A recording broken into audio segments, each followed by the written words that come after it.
to Live Collective Conversations. Yeah. We're so glad you're here tonight. Thank you. My name is Nicole Lee. I'm the Children's Ministry Coordinator here at NCC.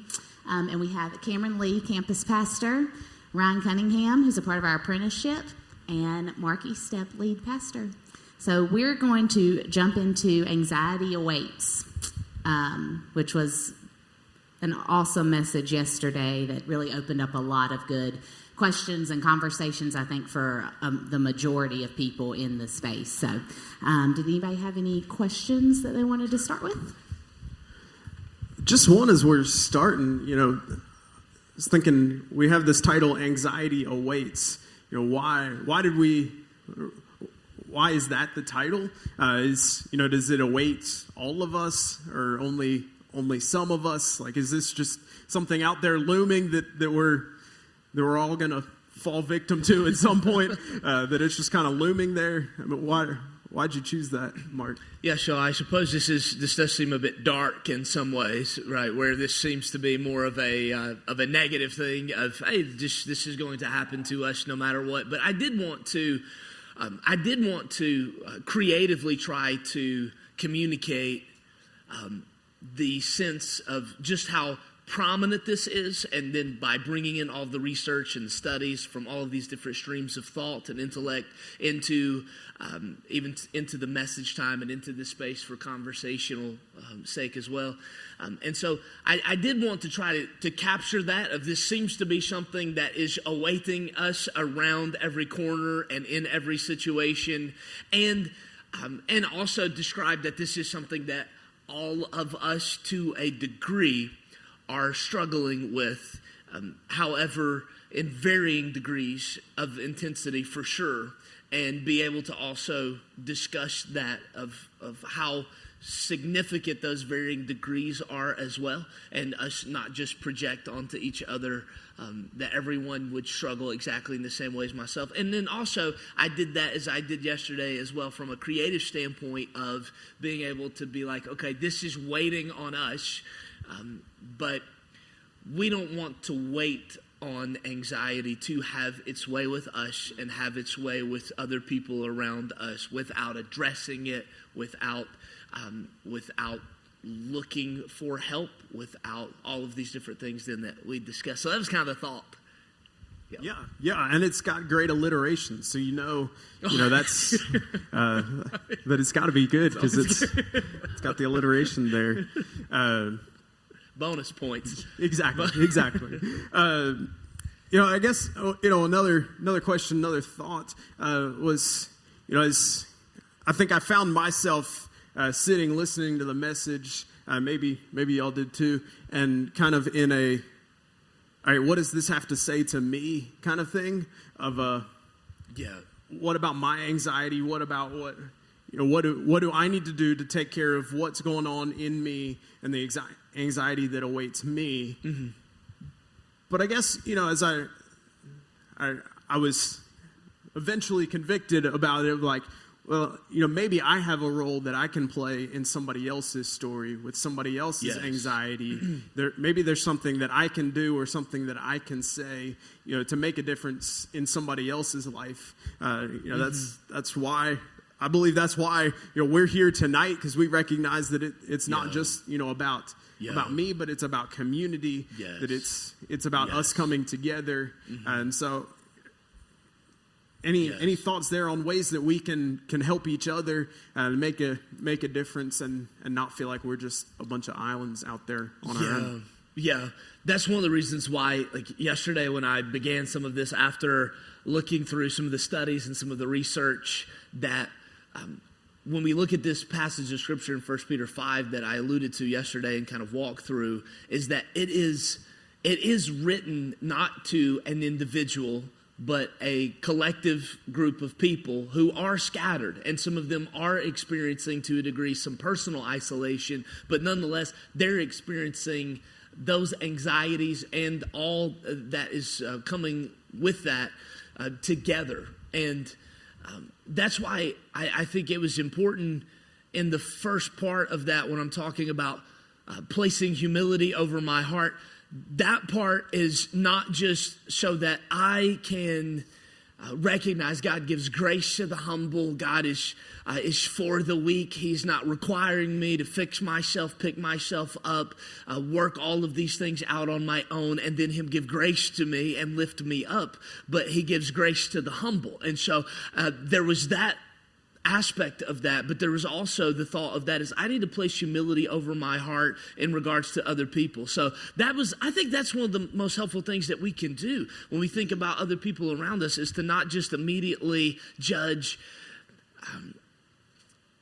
someone else because of a struggle that they have. And this is not just about anxiety, right? This is just altogether, right? For us to, I think the way you're handling this should be more like the way that I handle this, or you shouldn't feel the way that you feel, or I must be healthier or more spiritual or better off because this is not an issue for me, right? And so there were so many different angles for that. I do think that the first thing for us to be able to do, for us to be able to help one another, is to place humility over our heart, because we will actually find, I think, people approaching us and sharing with us far more often when that is the case, when that's our experience. And so I think that for many people, their experience with the church is not that. It is not listening first and being, with that posture. But then there's always exceptions to that. And there's, exceptional people in our church, and there's exceptional people in a number of places. It's a very complicated thing for sure, but I think that the posture of that is a starting point anyway. That was actually one of the parts that connected with me a lot, because this is one of those things, like you said, we all have different struggles. Like, I have struggles that other people don't have. I don't know that anxiety is something that I personally struggle with or or understand easily, because I haven't had to struggle with that. So the thought for me was, it would be extremely arrogant of me to tell people how to handle their anxiety. To have those things, because you do think whenever you think you don't understand someone's struggle, you're like, man, well, why can't they just get over that? Why can't, even without intentionally doing it, not to be arrogant, but for whatever it is. There are probably things that I struggle with that other people are thinking, she should be able to get over that. That's ridiculous. And so in that moment, that placing humility over my heart, that realization of, okay, if I haven't experienced it, I cannot tell people how to handle it. And I think that's a hard thing, like with any issue. To kind of, like, we have to take a step back and think, okay, is this something that I really know enough about to give people advice on? And if the answer's no, then don't. Right? That's true. Right. So that's a good word for a variety of things. Right. Yes. And so in that sense, I had to ask myself that same kind of question. Okay, so what is my role? It's not, I'm not a trained professional. I haven't gone through the struggle. So, obviously there's encouragement. And then I just kind of had the thought, once again, I think it works with everything, not just anxiety, of is asking people what they need, not assuming the way to help them, which we talk about with any issue. If we assume we know what someone needs from us, what their struggle is, a lot of times we're going to get it wrong. So being able to ask people, hey, what is the best way for me to help you, and really listen to what that is, instead of just saying like, oh, this would probably help, this is what they need, this is what's going to make a difference, and really just listening instead of just offering advice without knowing. And that's my anxiety over preaching and teaching about anxiety, is that it's a one-way street, right? It is me talking to people and teaching, right? And so it's very difficult in moments like that to create a sense of, hey, I'm not here just to tell you, do these 5 things and you'll be fine, And so I have to then, when I'm approaching these kind of things like this, I have to try some way, somehow, to convey to people that this is, that there's some degree of understanding of that I have, that this is not really a talk that is a one-size-fits-all thing that just teaches these points and it is fine in this. And that is a difficult thing. And this is why this does work better when we think about like being encouraging to one another. It works better outside of the stage, right? It works better outside of a teaching. I hope that the teaching is an encouragement and that the teaching is helpful in some ways, that we feel like, okay, I have something now that I didn't have before that I can use in this way in my own life personally, or in relationship to other people. But it's just it's a small thing. When you talk about people that have anxiety going and getting help, I know there's a lot of different things that you can do. I know in my life, a lot of times when I talk to someone who struggles with anxiety and is also a Christian, they're scared to reach out, maybe to others, but mostly to other things as doctors or someone who could help them medically. But I know a lot of people that will veer from that because they'll read like the scripture you read yesterday, 1 Peter 5, talking about casting our anxieties on God, because they think that that lessens their faith for reaching out to someone who could help them if there is something medically wrong that could. So what would you say about something like that? Because I know you had a lot of other research that you may have not been able to share with us yesterday. Yeah. So I did unload a ton of stuff in the first part of yesterday that I know that there was no way for us to actually be able to remember all of that or recite all of that on the fly. But I did want to make that distinction at the beginning of that yesterday, that I'm not a doctor, I'm not a psychiatrist, I'm not a psychologist, I'm not a nutritionist, I'm not a holistic practitioner in those areas.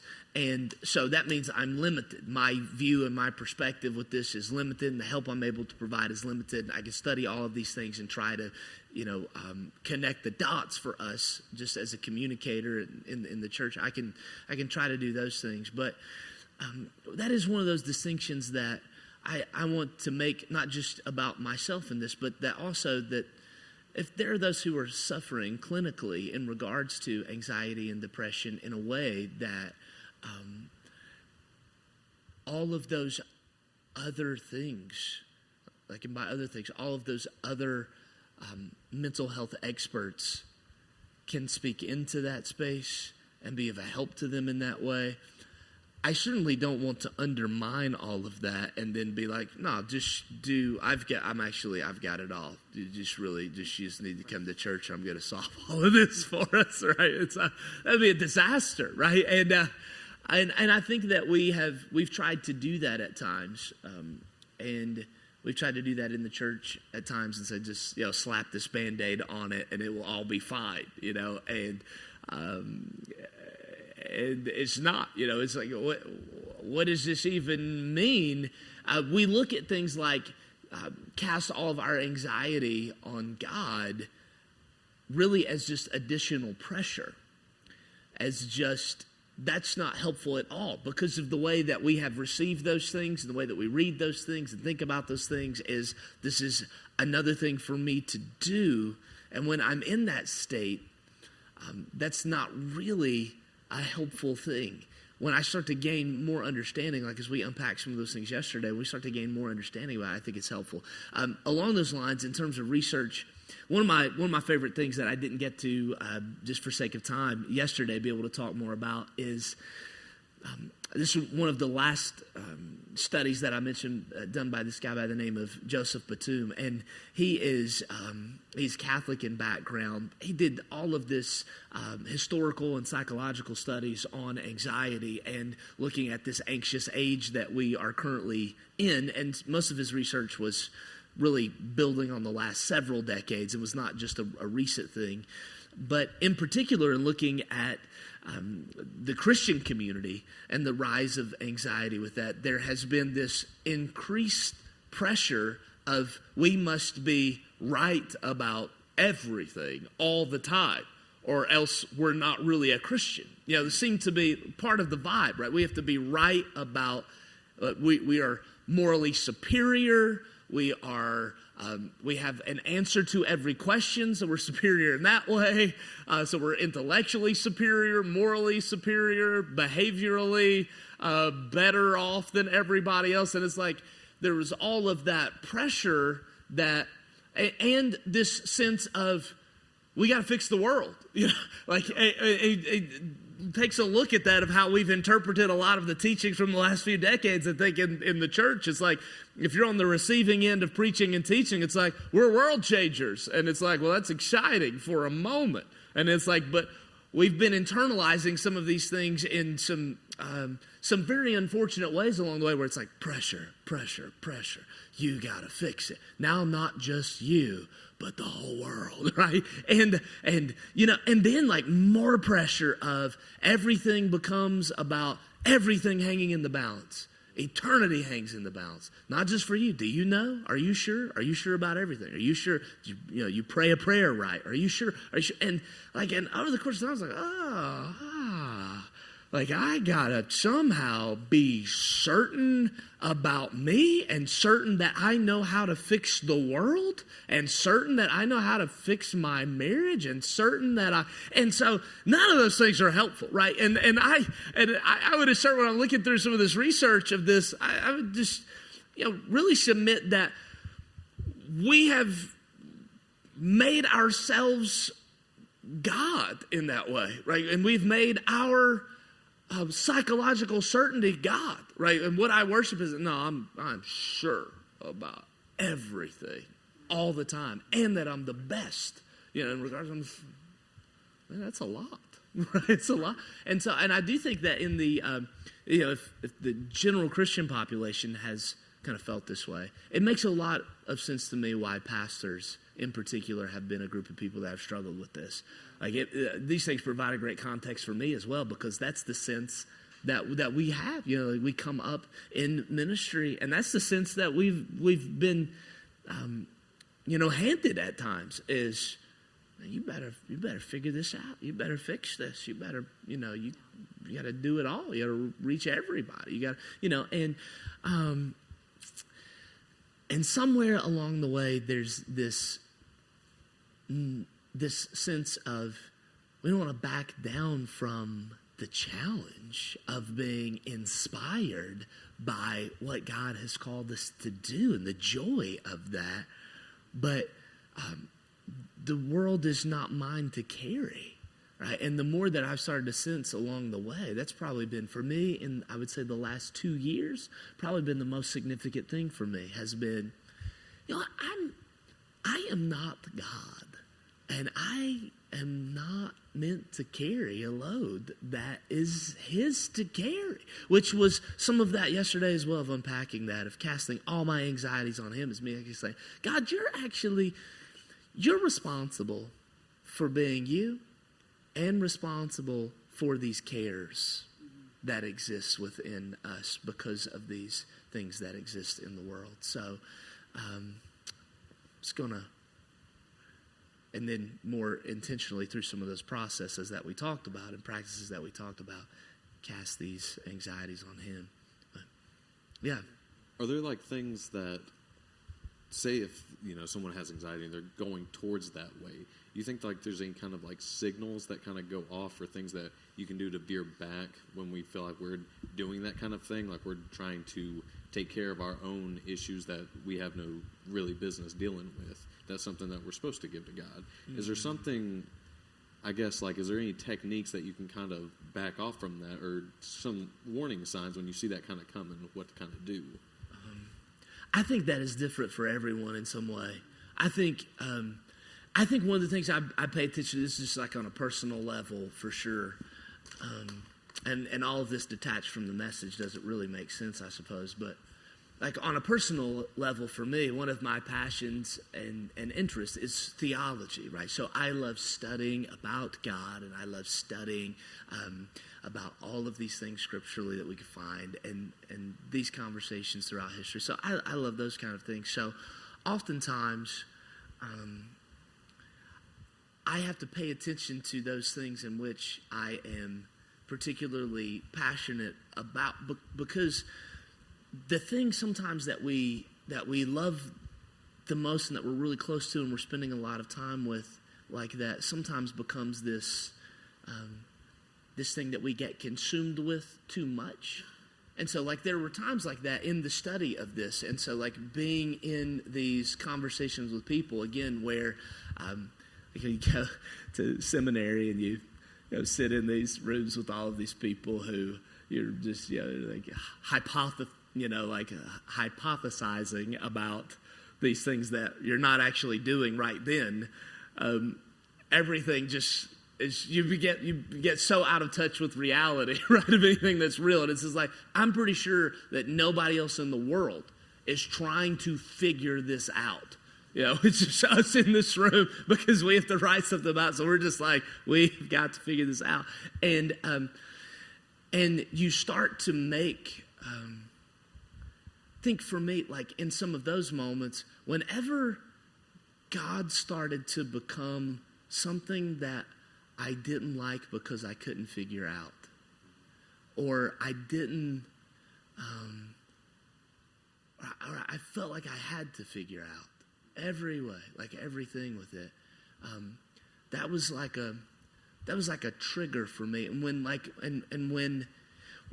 I think I would stop praying because I'm afraid if I prayed something that the consequences of my prayer would be detrimental to me, that's always a trigger. Like that's always a thing for me that I'm looking at. I'm thinking, when I get to that place, when I think I'm not going to pray and I'm not going to talk with God about this because I'm afraid of the consequences of that, I know, what am I? Wow.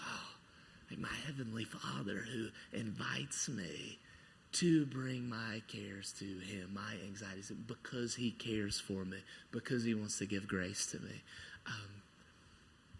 That's a thing for me that I can just see and sense that, okay, there's some work here, in this for me to do. But one more question before we transition. I found myself thinking about anxiety, and as I think about it, like, and we've talked a little bit about tonight, like we don't want more. Yeah. But what should be our end goal? Like, is our end goal to not have any anxiety? Like, is it zero, or is anxiety ever beneficial? Is it ever helpful? I mean, I know you've been doing a lot of research and stuff, and maybe you've come across something of where it can be beneficial or healthy. Mm-hmm. So that's a really good question, right? Because we do typically think about this in a all negative connotation, right, of anxiety. I would be cool with none of us ever experiencing that, right? And so I do think that, so on the spectrum of this, of the clinical anxiety that some experience, that is something that I don't know that we could look at and say, okay, this is a good thing. That I think that God is good, and I think that God, some way, somehow, with these things that we experience, redeems us and restores us and can use these things in our lives that are our struggles in some kind of way to be able to lead us in a direction in which we are able to speak into the world in a way that others cannot. I mean, I have people in my life for sure that are people who struggle at a clinical level, and I value really what they speak into my own life. Like, I really value their perspective because it's not my perspective. Like, that's not where I am as it relates to these things, and I'm very grateful for that. But they really do. They really, because of their experiences, are able to add something that just that I think is so different. I think then outside of that space, when we just think about, could there ever be any positive side to the anxiety? I think stress, for sure, there can be a positive. Yeah. piece of stress that we, and again, I haven't read anything like this, so this is just my humble assertion at this juncture, that we can't really exist in complete freedom without there being some stress.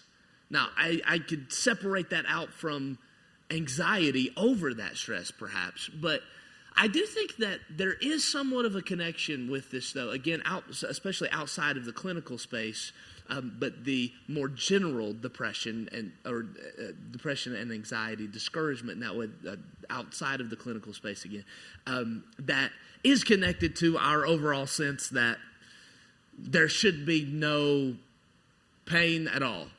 Like there should be no struggle at all.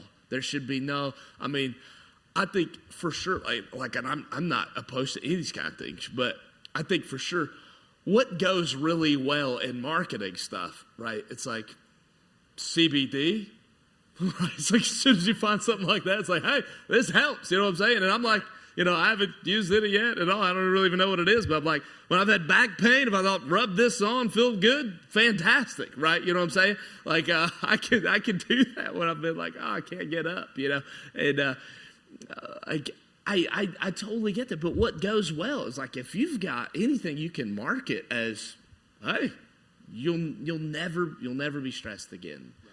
You'll never experience pain again.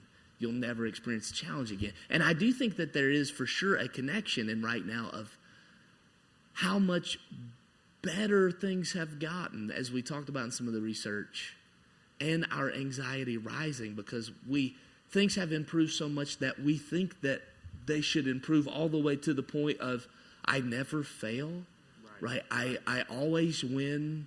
I'm always first. We always get a trophy, right? Yeah, like I got a bunch of them, right, for doing nothing, right, just showing up. Yes. I got a whole shelf full, it's just like, I remember that year. Did we win anything? Nope, but I got one, game. Right? You know what I'm saying? And so it's just, I mean, I do think there is somewhat of a connection of, I just don't remember us, I mean, even within myself, within these last